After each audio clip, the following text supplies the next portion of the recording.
Microsoft এক্সেলের যে আজকে টপিকগুলো সেই টপিকগুলো আপনি তাহলে দেখাচ্ছি। তাহলে এই বিষয়গুলো আপনারা তাহলে ভালো করে শিখে নেবেন এবং আমাদের প্লে লিস্টেও আপনারা পেয়ে যাবেন এক্সেলের প্রতিটা মডেল কোশ্চেনের কোনো না কোনো সেটের কোনো না কোনো টপিকগুলো। তো এই টপিকগুলো শিখতেই হচ্ছে। তো প্রথমে টপিক হচ্ছে ডেটা। আমাদের দেখুন এইখানে যে টপিকগুলো রয়েছে এই কটা, এই এক্সেলের এই কটা টপিক কিন্তু খুব ভালোভাবে জানতে হবে, কারণ এর মধ্যেই কিন্তু পরীক্ষায় আসে। তো data validation and smart art, আপনাকে কিন্তু এই বিষয়টা কিন্তু ভালো করে জানতে হবে। Data validation and smart art, তো আজকে যদি আমি এই বিষয়গুলো পুরো থ্রলিভাবে আলোচনা করি তাহলে এখানে মিনিমাম 3-4 ঘন্টার বলে লেগে যাবে। তো এতটা সম্ভব নয়, আমি শর্টকাটে আলোচনা করছি। আমি বলেই দিচ্ছি যে আমাদের প্লে লিস্ট ওয়াইজ কোশ্চেনগুলোতে কিন্তু আপনারা পেয়ে যাবেন। তো আপনাদের এটা হচ্ছে টপিকগুলো বলেছি। ডেটা ভ্যালিডেশন সম্পর্কে আপনাকে জানতে হবে। ডেটা ভ্যালিডেশন মানে এক্সেলের মধ্যে যে কাজগুলো করা হয়, হ্যাঁ, যে আমি এত থেকে এত বা আমি এর মধ্যে সংখ্যাগুলো টাইপ করতে চাই, আমি জিরো টাইপ করব না বা নেগেটিভ সংখ্যা টাইপ করতে, অনেক রকমের ডেটা ভ্যালিডেশন করা যায়। স্মার্ট আর্ট আপনি করতে পারেন, পরীক্ষাতে কিন্তু আসে, ঠিক আছে। তো স্মার্ট আর্ট খুব একটা ইম্পর্টেন্ট একটা, অনেক সময় পরীক্ষাতে দেয় এবং স্মার্ট আর্টের উপর এডিট করতেও দেয় ডেটা, সেটা একটা শিখে নেবেন। এটা হাইপারলিংয়ের উপরও কোশ্চেন পরীক্ষা থাকলেই বলাই চলে, কারণ কোনো না কোনো কোশ্চেনের মধ্যে কিন্তু হাইপারলিংক দিয়ে দেয়। এমএস ওয়ার্ডও দেয়, কিন্তু এক্সেলও দিয়ে থাকে। এক্সেলের হাইপারলিংকগুলো কী রকম টাইপের হয় দেখুন। এক্সেলের মধ্যে যেমন শিট অ্যাড করা দিয়ে দেয়, ফাইল তো একটা জিনিস, মনে করুন অন্য একটা ফাইল আছে, সেই ফাইলটাকে হাইপারলিংক করুন বা কোনো লেখাটার উপরে অন্য একটা লেখা হাইপারলিংক করুন, এটা একটা ব্যাপার। কিন্তু শিটের উপরেও কিন্তু হাইপারলিংক দেয়, সেই জিনিসগুলো আপনি ভালো করে জানবেন, ফাইলটা জানবেন। এবং একটা কোনো লেখা দিল বা ফাইল দিল, তার উপরে ইমেল আইডি অ্যাড করা দেখায় দিল হাইপারলিংক, ওয়েবসাইট লিঙ্ক করা, হ্যাঁ, এই বিষয়গুলো কিন্তু আপনারা একটু হাইপারলিংক সম্পর্কে জানবেন। হাইপারলিংকের অনেক ধরনের কাজ হয়, এই জিনিসগুলো জানবেন। তো এটা একটা গেল। এবার ক্রিয়েটেড ডেটা চার্ট, এক্সেলের মধ্যে আপনি ডেটা চার্ট তৈরি করাও কিন্তু শিখবেন, ঠিক আছে। আপনি চার্ট তৈরি করতে পারেন, কিন্তু চার্টের উপর না প্রচুর রকমের কাজ আছে এক্সেলে। সেটা হচ্ছে চার্ট এলিমেন্ট। মনে করুন আপনি একটা চার্ট তৈরি করলেন, মনে করুন এই জায়গাটা একটা চার্ট। এবার চার্টের এই দিকে দেখবেন 0 থেকে 100 পর্যন্ত নাম্বার আছে। সাপোজ এখানে 0 থেকে মনে করুন 50, 50 থেকে 100, এরকম 100 থেকে 150, মানে 50 ডিফারেন্স রয়েছে। আপনাকে 0 থেকে এখানে মনে করুন 1000 পর্যন্ত আছে। সাপোজ এখানে 0 থেকে 1000 না হয় বলে 0 থেকে 500 করুন, এবং যে গ্যাপগুলো রয়েছে সেই গ্যাপগুলো মনে করুন 300 বা 200 করে গ্যাপ করে দিন। তো এই যে ডেটা চার্ট রয়েছে, অনেক রকমের ডেটা লেভেল রয়েছে, লেজেন্ড রয়েছে, এই সমস্ত জিনিসগুলো যেগুলো রয়েছে দেখবেন এক্সেলের মধ্যে চার্ট এলিমেন্টস বলে রয়েছে। সেই অপশনের মধ্যে প্রচুর ডেটাকে চার্ট তৈরি করার পর ডেটাগুলোকে কিন্তু এদিক ওদিক করা যায়। সেটা কিন্তু আপনাকে চার্ট এলিমেন্টটা কিন্তু ভালো করে জানতে হবে, যেগুলো জিনিস আপনাদের আমাদের চ্যানেলের মধ্যে কিন্তু পেয়ে যাবেন। হেডার অ্যান্ড ফুটার আপনারা কে না জানেন, সবাই জানেন। হ্যাঁ, হেডার মানে উপরে কিছু লেখে, ফুটার মানে নিচে, কিন্তু তা না, পরীক্ষায় কিন্তু এইভাবে আসে না। পরীক্ষায় আসে হেডার ফুটারে মার্জিন সেট আপ করা আসে, ঠিক আছে। মার্জিন সেট আপ করা শিখতে হবে হেডার ফুটারের আপনার। এটা হেডার ফুটারে আরও একটা জিনিস দেয়, যেমন এটা তো এমএস ওয়ার্ডের উপর আমি দেখাচ্ছি। তো দাঁড়ান, এমএস ওয়ার্ডের এক্সেলের মধ্যেও সেম কোশ্চেনটার মধ্যেও আপনি এটা পেয়ে যাবেন। তোমার হচ্ছে হেডার ফুটারে দেখুন ফার্স্ট পেজ বলে লেখা থাকে একটা। মনে করুন আপনি যদি এখানে হেডারটা নেবেন, এখানে নেওয়ার পর হ্যাঁ, এই যে এখানে একটা হেডার নিলেন, তাহলে দেখবেন এখানে different first page, different old and event page, এই যে সেট আপটা কিন্তু, এবং লেফট রাইট মার্জিন, যে হেডারের কত মার্জিন দিবেন আপনি না দিবেন, সেই বিষয়গুলো কিন্তু আপনাকে জানতে হবে হেডার ফুটারের। খালি হেডার ফুটার দেওয়া শিখলে হবে না, কিন্তু পরীক্ষাতে আপনাকে সবাই জানে আপনি হেডার ফুটার দিতে পারেন, তো হেডার ফুটারে আপনার দিবে না। হেডার ফুটারে আপনাকে current date and time, file path এবং ফাইলের নাম অ্যাড করাও কিন্তু দেখিয়ে দেয়। আপনি সোর্স ফাইল, আপনি যে এক্সেলের যে এই ফাইলটা মনে করুন একটা লেখা হয়েছে, এই ফাইলটা বা আমি যে দিচ্ছি কন্টেন্টটা, এটা কোথা থেকে নিয়েছি, তার সোর্স ফাইল কি, সোর্স লিঙ্ক দিতে হবে হেডার ফুটারে। সেই জিনিসগুলো কিন্তু আপনাকে শিখতে হবে, যেগুলো আপনারা আমার চ্যানেলের মধ্যে পেয়ে যাবেন প্লে লিস্ট অনুযায়ী।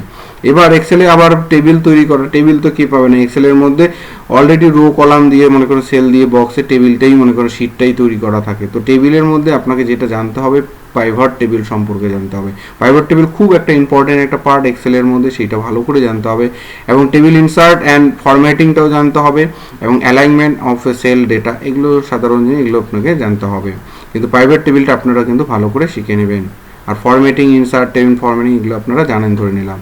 এক্সেলের মধ্যে ওয়াটারমার্ক অনেক সময় পরীক্ষাতে দেখা যায়, এক্সেলে ওয়াটারমার্ক তৈরি করতে দেয়। যেমন এমএস ওয়ার্ডে আপনি এখানে ক্লিক করেন, ওয়াটারমার্ক বলে একটা অপশন থাকেই, তাই না। দেখুন এখানে ওয়াটারমার্ক ডিজাইন বাটনে যাবেন, এটাও এমএস ওয়ার্ডের বিভিন্ন রকম ভার্সনে বিভিন্ন জায়গায় ওয়াটারমার্ক পাবেন। এটা একটা আপার ভার্সন বলে, এই যে ইনসার্ট ডিজাইন বাটনে গিয়ে আপনি ওয়াটারমার্ক করছেন, মানে জলছাপ। তো এক্সেলের মধ্যে এইরকম অপশন আপনারা কিন্তু পাবেন না। এক্সেলে ওয়াটারমার্ক বা টেক্সট ওয়াটারমার্ক কীভাবে করতে হয় আপনারা আমার চ্যানেলে ফলো করবেন, কিন্তু আপনারা দেখতে পারবেন এবং কোশ্চেন আকারে কোনো না কোনো মডেল সেটে রয়েছে।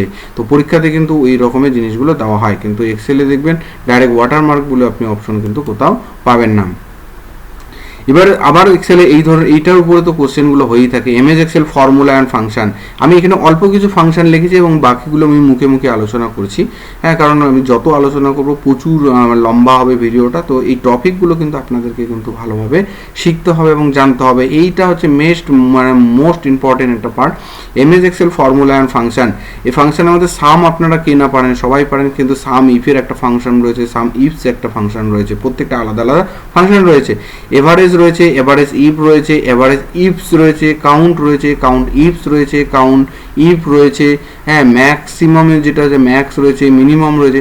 আবার আপনি ম্যাক্সিমামের যে একটা রয়েছে ম্যাক্সিমাম ইফ রয়েছে, ম্যাক্সিমাম ইফস রয়েছে, মিনিমামের একটা ইফ রয়েছে, হ্যাঁ, মিনিমাম ইফস রয়েছে। এই যে ফর্মুলাগুলো সেগুলো জানতে হবে। এগুলো হচ্ছে সাধারণ ফর্মুলা, এছাড়া আরও ফর্মুলা রয়েছে যেগুলো হচ্ছে আপনাকে জানতে হবে। লেফট, রাইট, ফাউন্ড, র্যাঙ্ক জানতে হবে, ডেট অফ বার্থের যে ডেট, মান, ইমান, ডে, এই যে ফর্মুলাগুলো প্রচুর রকমের। এক্সেলে মনে করেন একটা সমুদ্র, প্রচুর ফর্মুলা, যেগুলো পরীক্ষাতে কোন ফর্মুলাটা দিবে বলা মুশকিল।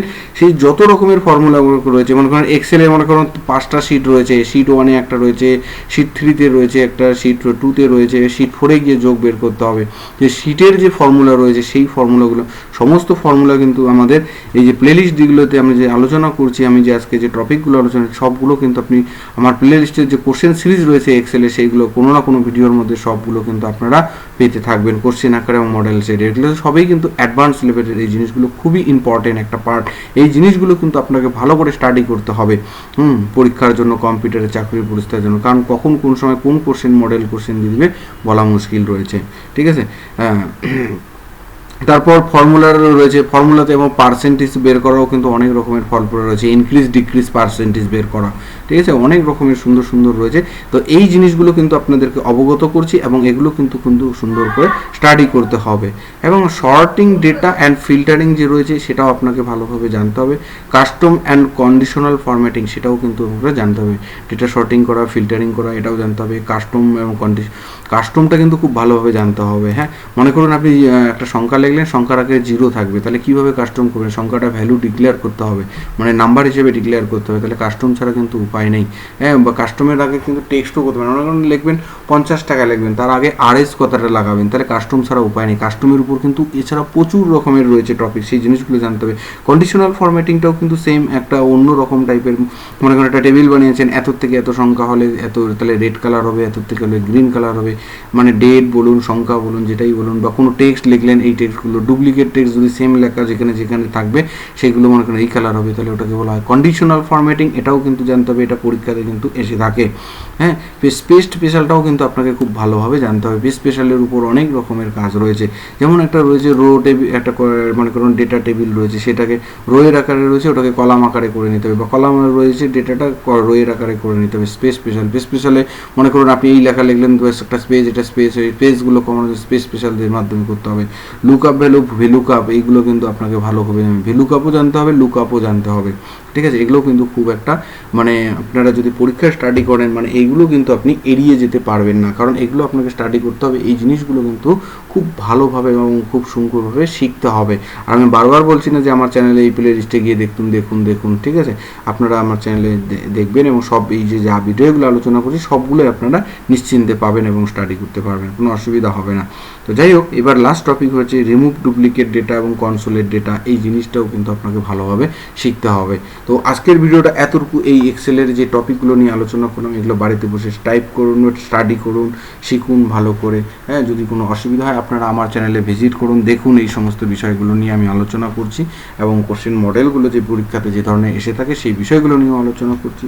তো সবাই ভালো থাকবেন। আজকের ভিডিওটা এতটুকুই। ভালো লাগলে অবশ্যই একটা লাইক করবেন, আপনারা যদি আমার চ্যানেল নতুন হয়ে থাকেন অবশ্যই কী করবেন, এটা সাবস্ক্রাইব করে দেবেন। ভালো থাকবেন সবাই, আরেকবার বলে শেষ করছি।